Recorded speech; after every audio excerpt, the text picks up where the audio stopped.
Assalamualaikum warahmatullahi wabarakatuh. Perkenalkan kami dari kelompok 8 yang akan mempresentasikan materi mata kuliah Manajemen Investasi dan Portofolio dengan judul Carhart Four Factor Model dalam evaluasi kinerja portofolio saham. Presentasi ini bertujuan menjelaskan bagaimana sih model Carhart digunakan sebagai alat evaluasi kinerja portofolio berbasis risiko dengan mempertimbangkan faktor pasar, ukuran perusahaan, nilai, dan momentum. Presentasi ini disusun untuk memenuhi salah satu tugas mata kuliah, yakni mata kuliah Manajemen Investasi dan Portofolio dengan dosen pengampu Bapak Yasir Maulana, SEMSM. Assalamualaikum warahmatullahi wabarakatuh. Perkenalkan, nama saya Husnul Harisbella dengan NIM 202305103442. Perkenalkan, nama saya Nailis Fauzia dengan NIM 2023-0510-137. Halo, Assalamualaikum warahmatullahi wabarakatuh. Perkenalkan, nama saya Sherly Dinda Marsala, saya dari kelompok 8 dengan NIM 2023-051-0153. Adapun agenda pembahasan presentasi kali ini yaitu meliputi yang pertama, adanya keterbatasan Capital Asset Pricing Model atau CAPM. Yang kedua, ada perkembangan model aset pricing.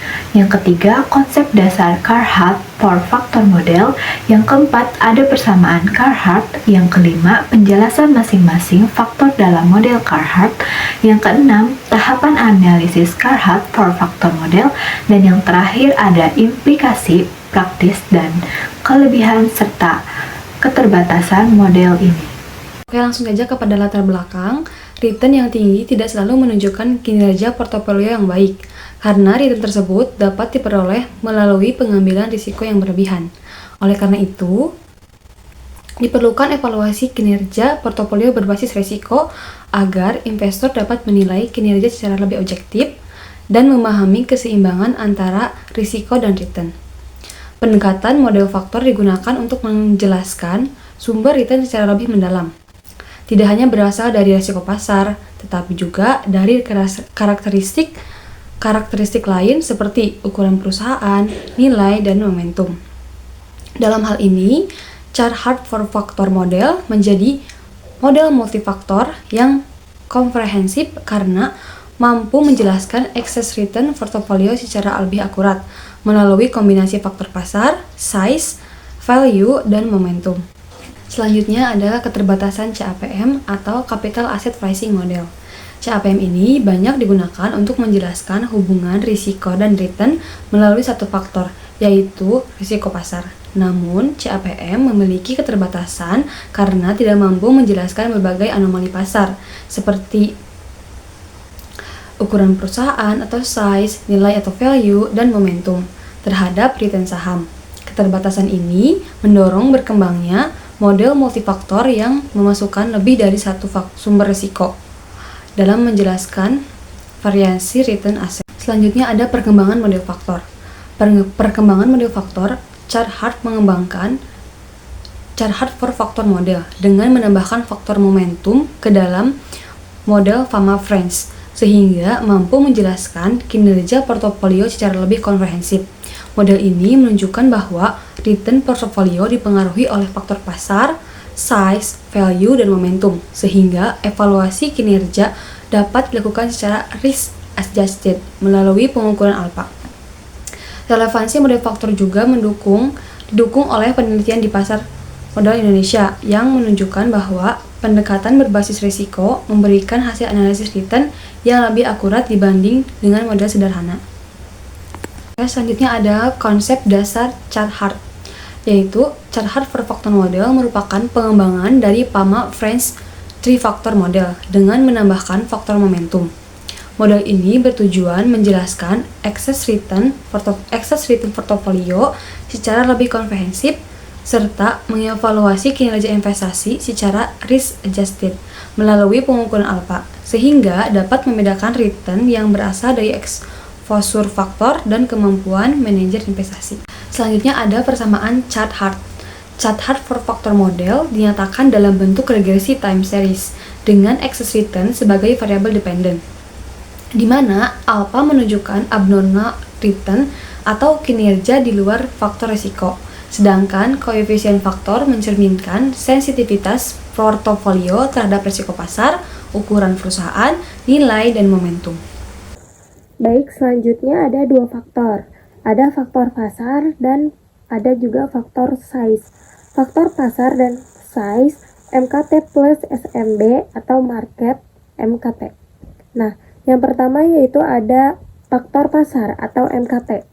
Faktor pasar menggambarkan premi risiko pasar, yaitu selisih antara return pasar dan risk-free rate. Nah, faktor ini mencerminkan risiko sistematis yang tidak bisa dihilangkan dengan diversifikasi. Selanjutnya di sini juga ada faktor size atau SMB. Nah, SMB itu small minus big menunjukkan perbedaan umum antara saham berkapabilitas kecil dan besar. Nah, biasanya saham small cap memberikan return lebih tinggi karena risikonya juga lebih besar. Materi selanjutnya ada faktor value dan momentum, HML dan WMD.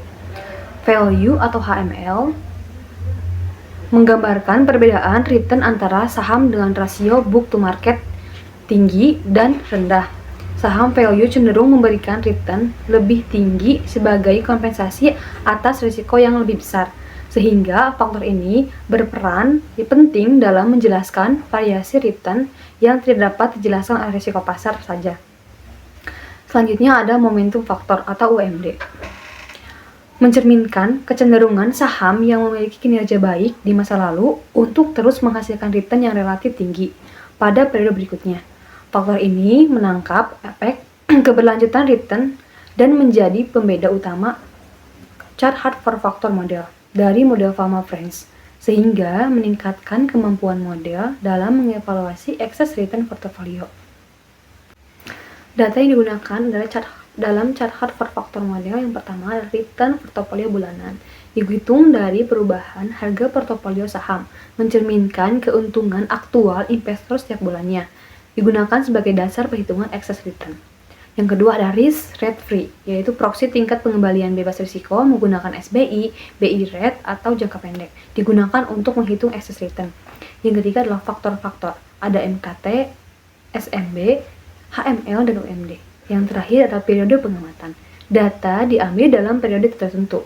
Konsistensi periode penting untuk hasil regresi.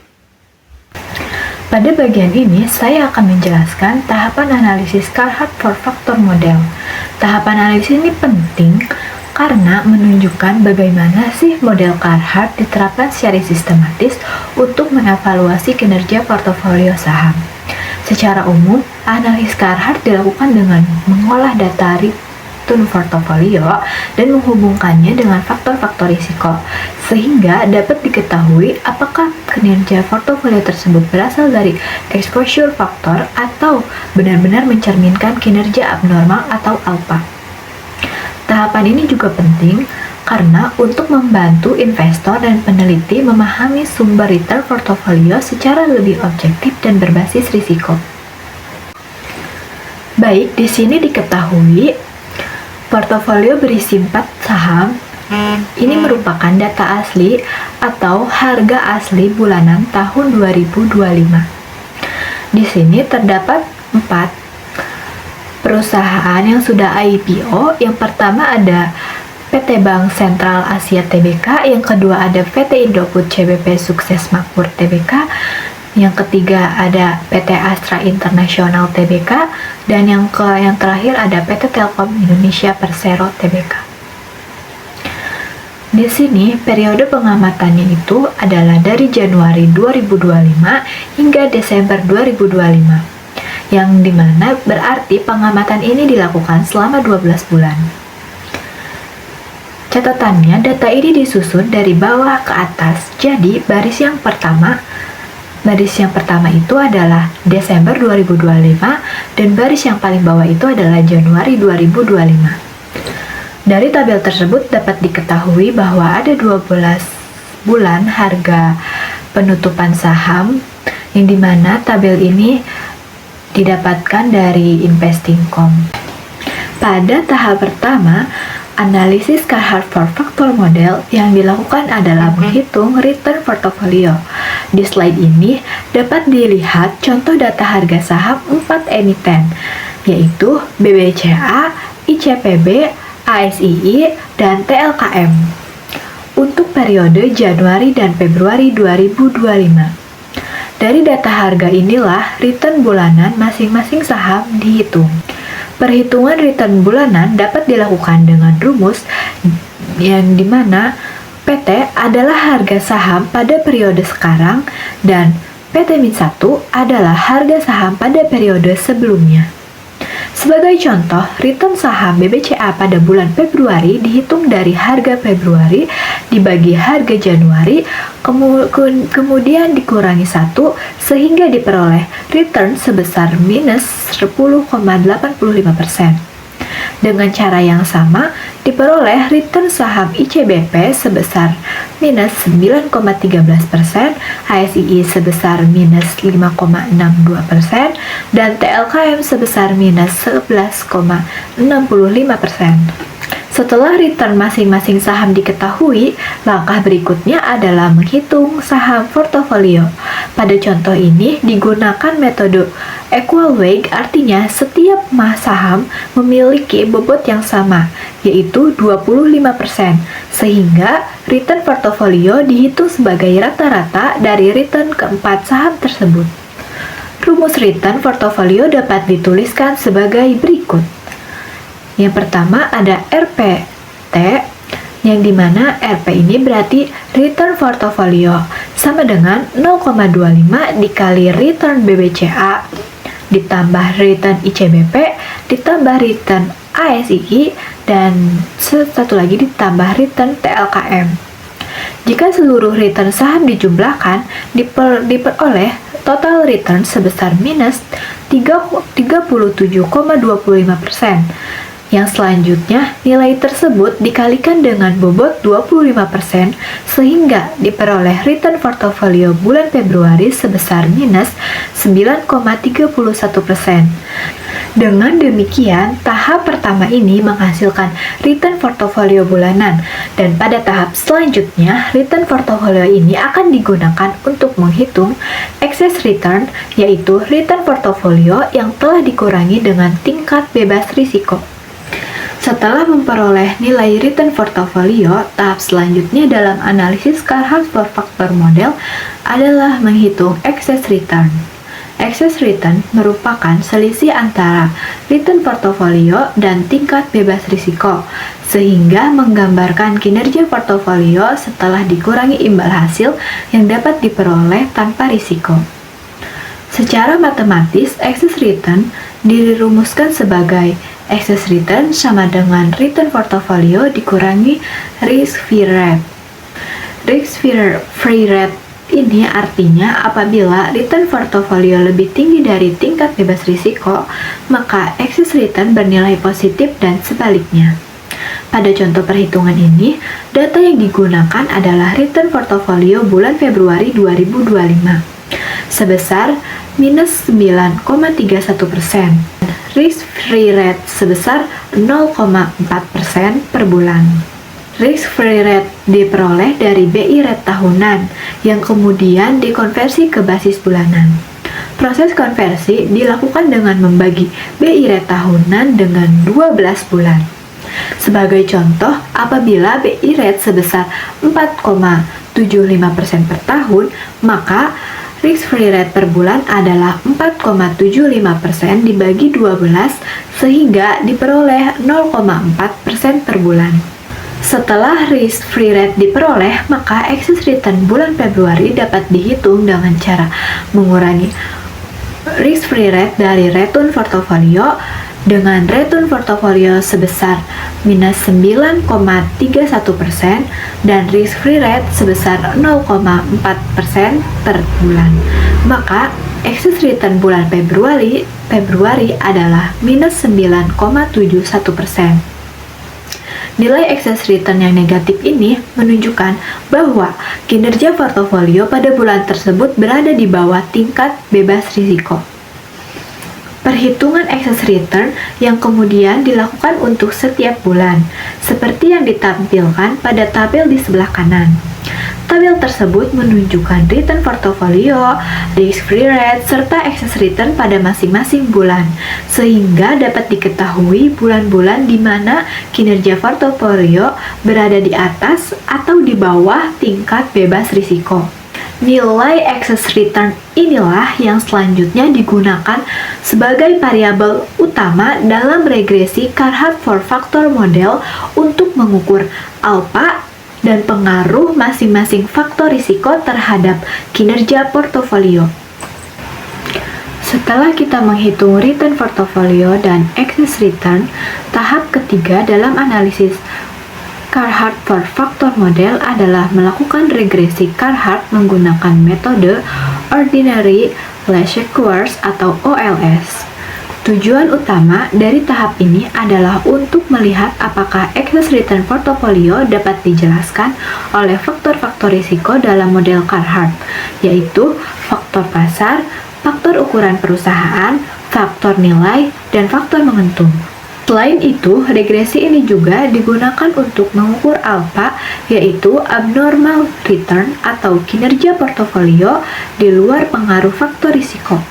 Untuk model regresi Carhart 4-factor model secara umum dapat dituliskan sebagai berikut yang ada pada slide tersebut. Excess return portofolio sama dengan alfa ditambah beta 1 dikalikan faktor pasar ditambah beta 2 dikalikan faktor ukuran ditambah beta 3 dikalikan faktor nilai ditambah beta 4 dikalikan faktor momentum ditambah error. Untuk keterangan dari komponen-komponen yang ada pada model Carhart tersebut, yang pertama adalah excess return portofolio pada periode ke-T, yaitu return portofolio yang sudah dikurangi dengan tingkat bebas risiko. Yang kedua, ada alfa adalah abnormal return, yaitu kinerja portofolio yang tidak bisa dijelaskan oleh faktor-faktor risiko dalam model. Jadi, alfa ini sering dianggap sebagai indikator apakah portofolio memiliki kinerja lebih di luar sekedar ikut faktor. Lalu, yang ketiga ada beta 1, beta 2, beta 3, dan beta 4. Beta tersebut adalah koefisien yang menunjukkan sensitivitas portofolio terhadap masing-masing faktor risiko. Dan yang terakhir ada ET merupakan error term atau komponen residual, yaitu bagian return yang tidak dapat dijelaskan oleh model. Untuk menjalankan regresi ini, data yang digunakan menjadi dua kelompok. Yang pertama ada variabel dependent dan yang kedua ada variabel independent. Variabel dependent atau variabel Y adalah excess return portofolio yang dimana pada contoh ini dihitung dari bulan Februari hingga bulan Desember 2025. Sedangkan variabel independen atau variabel X adalah data faktor bulanan, yaitu ada faktor pasar atau yang disebut juga MKT, faktor ukuran perusahaan SMB, faktor nilai HML, dan faktor momentum UMD. Di tabel yang terlihat pada bagian kanan slide, masing-masing bulan sudah disusun lengkap berisi nilai excess return dan nilai keempat faktor tersebut, supaya semuanya berada dalam periode yang sama dan bisa langsung diproses untuk regresi. Setelah regresi dilakukan, hasil yang akan dibaca adalah nilai alfa, nilai koefisien masing-masing faktor, serta tingkat kemampuan model dalam menjelaskan return portofolio. Hasil ini akan menjadi dasar untuk menilai apakah portofolio memiliki kinerja abnormal atau hanya mengikuti paparan faktor tertentu. Setelah regresi Carhart 4-factor model dilakukan menggunakan metode OLS, tahap berikutnya adalah membaca dan menginterpretasikan output regresi yang dihasilkan. Output utama yang diperoleh dari regresi ini adalah nilai alfa, koefisien beta masing-masing faktor, serta ukuran goodness of it yang ditunjukkan oleh nilai R-square. Pada penelitian ini, proses regresi dilakukan menggunakan Microsoft Excel dengan fungsi Linus. Fungsi ini digunakan untuk mengestimasi koefisien regresi, yaitu alfa dan beta masing-masing faktor, serta menghasilkan ukuran statistik seperti nilai R-square.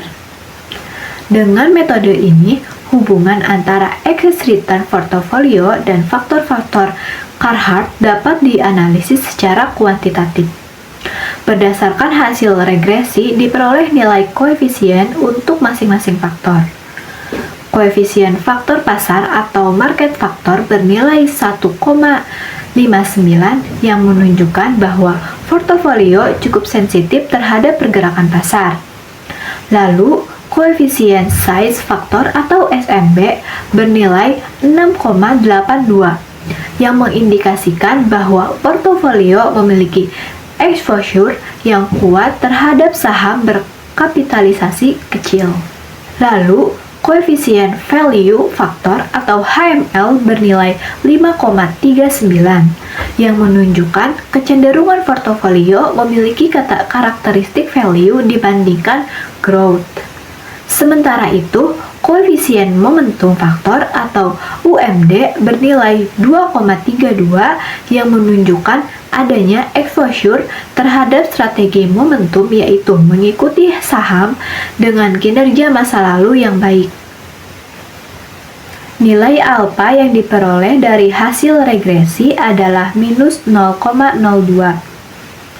Alfa yang bernilai negatif ini menunjukkan bahwa setelah dikontrol oleh faktor pasar, size, value, dan juga momentum, portofolio belum mampu menghasilkan abnormal return. Dengan kata lain, kinerja portofolio yang terjadi lebih banyak dijelaskan oleh paparan terhadap faktor risiko, bukan oleh keunggulan kinerja di luar faktor. Selain itu, nilai R-square yang dihasilkan sebesar 0,86 atau sekitar 87%, nilai ini menunjukkan bahwa sekitar 87% variasi excess return portofolio dapat dijelaskan oleh faktor-faktor dalam model Carhart 4-factor. Hal ini mengindikasikan bahwa model Carhart memiliki kemampuan yang cukup baik dalam menjelaskan pergerakan excess return portofolio. Berdasarkan hasil regresi dan interpretasi tersebut, dapat disimpulkan bahwa Carhart 4-factor model mampu menjelaskan kinerja portofolio secara komprehensif. Selanjutnya ada implikasi praktis. Yang pertama ada evaluasi kerja, membedakan return karena skill manager atau sekedar exposure faktor.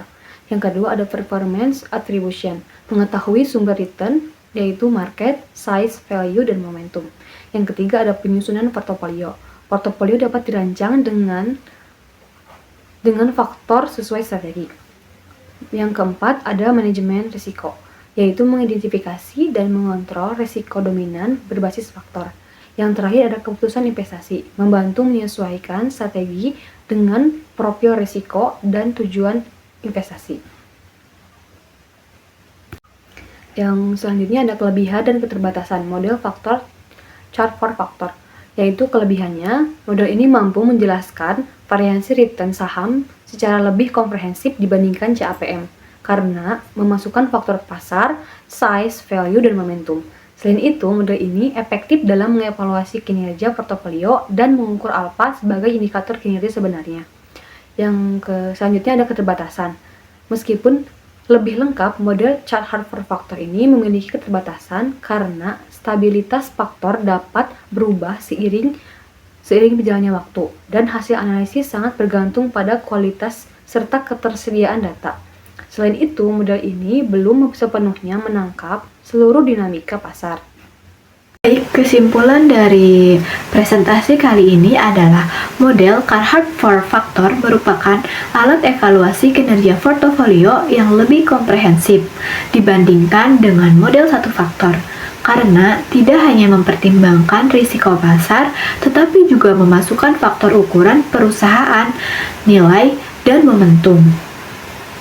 sehingga investor mampu membedakan return yang berasal dari exposure, faktor risiko, dengan return yang mencerminkan kemampuan manajer investasi atau alpha. Penerapan model Carhart membantu dalam evaluasi kinerja, atribusi return, penyusunan portofolio berbasis faktor, serta manajemen risiko yang lebih sistematis. Meskipun memiliki keterbatasan terkait stabilitas faktor dan ketergantungan pada kualitas data, model ini tetap relevan dan aplikatif dalam pengambilan keputusan investasi apabila digunakan dengan pemahaman yang tepat terhadap asumsi dan konteks pasar. Demikian presentasi dari kelompok kami, kurang lebihnya kami mohon maaf. Wabillahi taufiq wal hidayah. Wassalamualaikum warahmatullahi wabarakatuh.